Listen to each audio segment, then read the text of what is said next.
पूर्व श्लोक में वर्णित साधन द्वारा सिद्ध हुए महापुरुष का ज्ञान व्यवहार काल में कैसा रहता है, इसे आगे के श्लोक में बताते हैं। विद्या विनय संपन्ने ब्राह्मणे गविहस्तिनी शुनि चैव स्वपाके च पंडिता समदर्शिनः। ज्ञानी महापुरुष विद्या विनय युक्त ब्राह्मण में और चांडाल में तथा गाय, हाथी एवं कुत्ते में भी समरूप परमात्मा को देखने वाले होते हैं। व्याख्या। यहाँ ब्राह्मण के लिए दो विशेषण दिए गए हैं, विद्या युक्त और विनय युक्त, अर्थात ऐसा ब्राह्मण जो विद्वान भी है और विनम्र स्वभाव वाला भी है।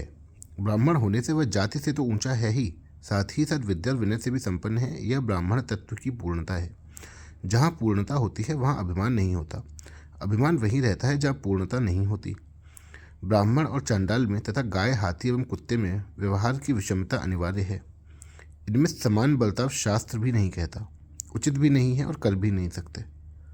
जैसे पूजन विद्या विनय युक्त ब्राह्मण का ही हो सकता है, न कि चांडाल का। दूध गाय का ही पिया जाता है, न कि कुतिया का। सवारी हाथी की ही होती है, न कि कुत्ते की। इन पांचों प्राणियों का उदाहरण देकर भगवान यह कह रहे हैं कि इनमें व्यवहार की समता संभव न होने पर भी तत्वतः सब में एक ही परमात्म तत्व परिपूर्ण है। महापुरुषों की दृष्टि उस परमात्म तत्व पर ही सदा सर्वदा रहती है, इसलिए उनकी दृष्टि कभी विषम नहीं होती। यहाँ एक शंका हो सकती है कि दृष्टि विषम हुए बिना व्यवहार में भिन्नता कैसे होगी। इसका समाधान यह है कि अपने शरीर के सब अंगों में हमारी दृष्टि अर्थात अपनेपन की और हित की भावना समान रहती है, फिर भी हम उनके व्यवहार में भेद रखते हैं। जैसे किसी को पैर लग जाए तो क्षमा याचना करते हैं, पर किसी को हाथ लग जाए तो क्षमा याचना नहीं करते। प्रणाम मस्तक और हाथों से करते हैं, पैरों से नहीं। गुदा से हाथ लगाने पर धोते हैं, हाथ से हाथ लगने पर नहीं। इतना ही नहीं, एक हाथ की उंगलियों में भी व्यवहार में भेद रहता है। किसी की तर्जनी उंगली दिखाने और अंगूठा दिखाने का भेद तो सब जानते ही हैं।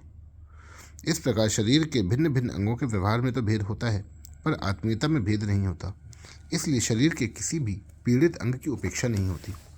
व्यवहार में भेद होने पर भी पीड़ा मिटाने में हम समानता का व्यवहार करते हैं। शरीर के सभी अंगों के सुख दुख में हमारा एक ही भाव रहता है। इसी प्रकार प्राणियों में खान पान, गुण, आचरण, जाति आदि का भेद होने से उनके साथ ज्ञानी महापुरुषों के व्यवहार में भी भेद होता है और होना भी चाहिए। परंतु उन सब प्राणियों में ही एक ही परमात्म तत्व परिपूर्ण होने के कारण महापुरुष की दृष्टि में भेद नहीं होता। उन प्राणियों के प्रति महापुरुष की आत्मीयता, प्रेम, हित, दया आदि के भाव में कभी फर्क नहीं पड़ता। उनके अंतःकरण में राग, द्वेष, ममता, आसक्ति, अभिमान, पक्षपात, विषमता आदि का सर्वथा अभाव होता है। जैसे अपने शरीर के किसी अंग का दुख दूर करने की चेष्टा स्वाभाविक होती है, ऐसे ही पता लगने पर दूसरे प्राणी का दुख दूर करने की और उसे सुख पहुंचाने की चेष्टा भी उनके द्वारा स्वाभाविक होती है। यही कारण है कि भगवान ने यहाँ महापुरुषों को समदर्शी कहा है, न कि समवर्ती।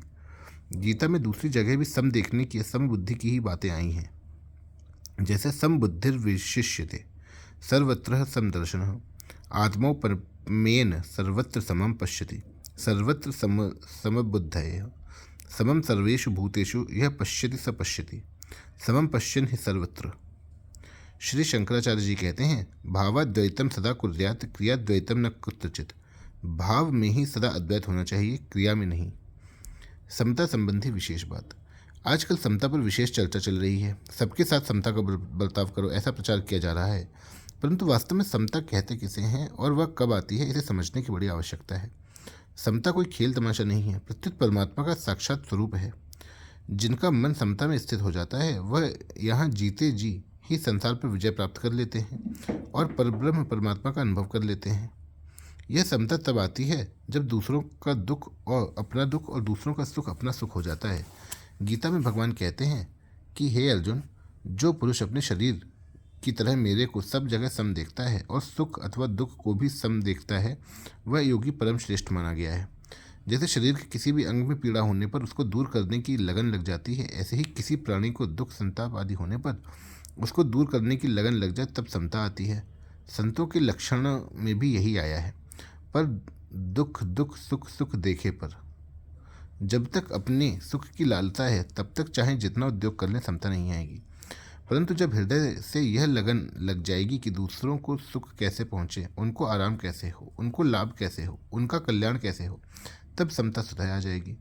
इसका आरंभ सर्वप्रथम अपने घर से करना चाहिए। हृदय में ऐसा भाव हो कि किसी को किंचित मात्र भी दुख या कष्ट ना पहुँचे, किसी का कभी अनिष्ट ना हो। चाहे मैं कितना ही कष्ट पाऊँ, पर मेरे माता पिता, स्त्री, पुत्र, भाई, भौजाई आदि को सुख होना चाहिए। घर वालों को सुख पहुँचाने से अपने हृदय में शांति आएगी ही। जहाँ अपने घर का भी संबंध नहीं है, वहाँ सुख पहुँचाएंगे तो विशेष आनंद की लहरें आने लग जाएंगी। परंतु ममता पूर्वक सुख पहुँचाने से हमारी उन्नति नहीं होगी। जहाँ हमारी ममता ना हो वहाँ सुख पहुँचाएं, अथवा जहाँ हम ममता पूर्वक सुख पहुँचाते हैं वहाँ से अपनी ममता हटा लें, दोनों का परिणाम एक ही होगा। चित्रकूट में लक्ष्मण जी भगवान राम और सीता जी की सेवा कैसे करते हैं, यह बताते हुए गोस्वामी तुलसीदास जी कहते हैं सेवहि लखनु सीय रघुबीरहि जिमि अभिवेक की पुरुष शरीरहि। अर्थात लक्ष्मण जी भगवान राम और सीता जी की वैसे ही सेवा करते हैं जैसे अज्ञानी मनुष्य अपने शरीर की सेवा करता है।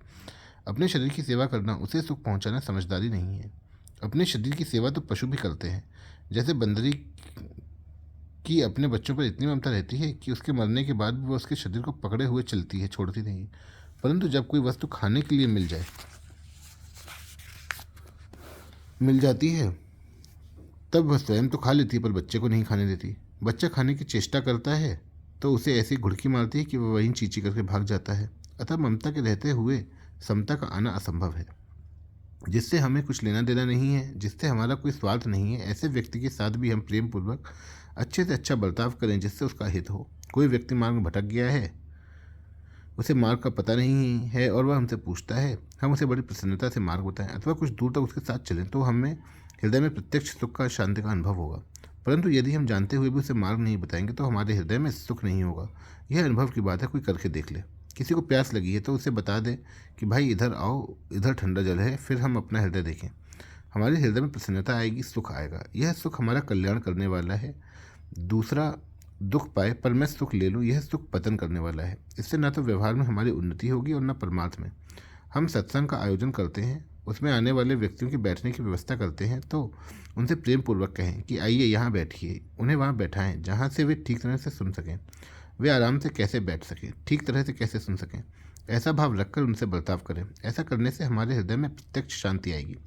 पर वहीं हुक्म चलाएं कि क्या करते हो, इधर बैठो, इधर नहीं, तो बात वही होने पर भी हृदय में शांति नहीं आएगी। भीतर में जो अभिमान है वह दूसरों को चुभेगा, बुरा लगेगा। ऐसा बर्ताव करें और चाहें कि समता आ जाए तो वह कभी आएगी ही नहीं। सबके हित में जिसकी प्रीति हो गई उन्हें भगवान प्राप्त हो जाते हैं। कारण कि भगवान प्राणी मात्र के परम सुहृद हैं। वे प्राणी मात्र का पालन पोषण करने वाले हैं। आस्तिक से आस्तिक हो अथवा नास्तिक से नास्तिक, दोनों के लिए भगवान का विधान बराबर है। एक व्यक्ति बड़ा आस्तिक है, भगवान को बहुत मानता है और उन्हें पाने के लिए साधन भजन करता है, और एक व्यक्ति ऐसा नास्तिक है कि संसार से भगवान का खाता उठा देना चाहता है। भगवान को मानने से और भगवान के कारण ही दुनिया दुख पा रही है। भगवान नाम की कोई चीज़ है ही नहीं, ऐसा उसके हृदय में भाव है और ऐसा ही प्रचार करता है। ऐसे नास्तिक से नास्तिक व्यक्ति की भी प्यास जल मिटाता है और यही जल आस्तिक से आस्तिक व्यक्ति की भी प्यास मिटाता है। जल में यह भेद नहीं है कि वह आस्तिक की प्यास ठीक तरह से शांत करे और नास्तिक की प्यास ना करे। वह समान रीति से सबकी प्यास मिटाता है। ऐसे ही सूर्य समान रीति से सबको प्रकाश देता है, हवा समान रीति से सबको श्वास लेने देती है, पृथ्वी समान रीति से सबको रहने का स्थान देती है। इसी प्रकार भगवान की रची हुई प्रत्येक वस्तु सबको समान रीति से मिलती है। समता का अर्थ यह नहीं है कि समान रीति से सबके साथ रोटी बेटी का बर्ताव करें। व्यवहार में समता तो महान पतन करने वाली चीज़ है। समान बर्ताव यमराज का मौत का नाम है, क्योंकि उसके बर्ताव में विषमता नहीं है। चाहे महात्मा हो, गृहस्थ हो, साधु, पशु, देवता हो, मौत सबकी बराबर है। इसलिए यमराज को समवर्ती, समान बर्ताव करने वाला कहा गया है। अतः जो समान बर्ताव करते हैं वे भी यमराज हैं। पशुओं में भी समान बर्ताव पाया जाता है। कुत्ता ब्राह्मण की रसोई में जाता है तो पैर धोकर नहीं जाता।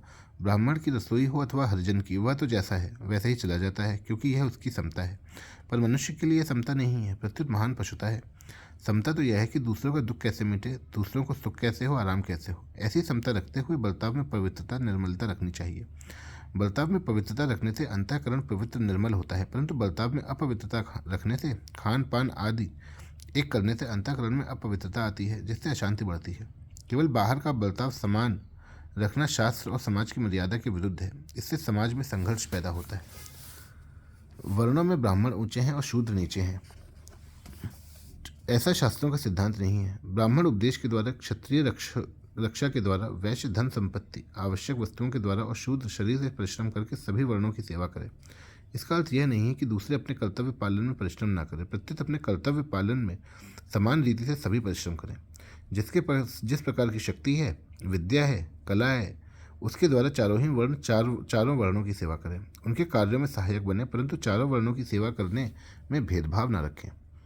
आजकल वर्ण आश्रम की को मिटाकर पार्टीबाजी हो रही है। आज वर्णाश्रम में इतनी लड़ाई नहीं है जितनी लड़ाई पार्टीबाजी में हो रही है। यह प्रत्यक्ष बात है। पहले लोग चारों वर्णों और आश्रमों की मर्यादा में चलते थे और सुख शांतिपूर्वक रहते थे।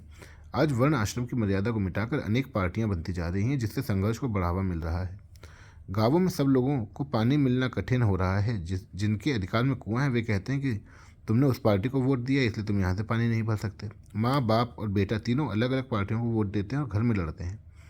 भीतर में वैर बांध दिया कि तुम उस पार्टी के और हम इस पार्टी के। कितना महान अनर्थ हो रहा है। यदि समता लानी है तो दूसरा व्यक्ति किसी भी वर्ण, आश्रम, धर्म, संप्रदाय, मत आदि का क्यों ना हो, उसे सुख देना है, उसका दुख दूर करना है और उसका वास्तविक हित करना है। उनमें यह भेद हो सकता है कि आप राम राम कहते हैं, हम कृष्ण कृष्ण कहेंगे, आप वैष्णव हैं, हम शैव हैं, आप मुसलमान, हिंदू हैं इत्यादि। परंतु इसमें कोई बाधा नहीं आती। बाधा तब आती है जब यह भाव रहता है कि वे हमारी पार्टी के नहीं हैं, इसलिए उनका चाहे दुख होता रहे पर हमें और हमारी पार्टी वाले को सुख हो जाए। यह भाव महान पतन करने वाला है। इसलिए कभी किसी वर्ण के मनुष्यों को कष्ट हो तो उनके हित की चिंता समान रीति से होनी चाहिए, और उन्हें सुख हो तो उसमें प्रसन्नता समान रीति से होनी चाहिए। जैसे ब्राह्मणों और हरिजनों में संघर्ष हुआ, उसमें हरिजनों की हार और ब्राह्मणों की जीत होने पर हमारे मन में प्रसन्नता हो, अथवा ब्राह्मणों की हार और हरिजनों की जीत होने पर दुख हो, तो यह विषमता है जो बहुत हानिकारक है। ब्राह्मणों और हरिजनों दोनों के प्रति हमारे मन में हित की समान भावना होनी चाहिए। किसी का भी अहित हमें सहन न हो, किसी का भी दुख हमें समान रीति से खटकना चाहिए। यदि ब्राह्मण दुखी है तो उसे सुख पहुंचाए, और यदि हरिजन दुखी है तो उसे सुख न पहुंचाए। यह पक्षपात नहीं होना चाहिए, प्रत्युत हरिजन को सुख पहुंचाने की विशेष चेष्टा होनी चाहिए।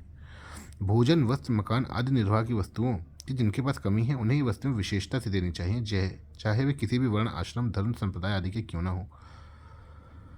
सबका जीवन यापन सुखपूर्वक होना चाहिए, सभी सुखी हों, निरोगी हों, हित हो, कभी किसी का किंचन मात्र भी दुख न हो। ऐसा भाव रखते हुए यथा योग्य बर्ताव करना ही समता है, जो संपूर्ण मनुष्यों के लिए हितकर है। परिशिष्ट भाव। ब्राह्मण, चांडाल, गाय, हाथी, कुत्ता, ये सभी तो हरदम बदल रहे हैं और अभाव में जा रहे हैं, पर उनमें रहने वाला जो भाव रूप सत्य तत्व है वह कभी बदलता नहीं, प्रत्युत नित्य निरंतर ज्यों का त्यों रहता है।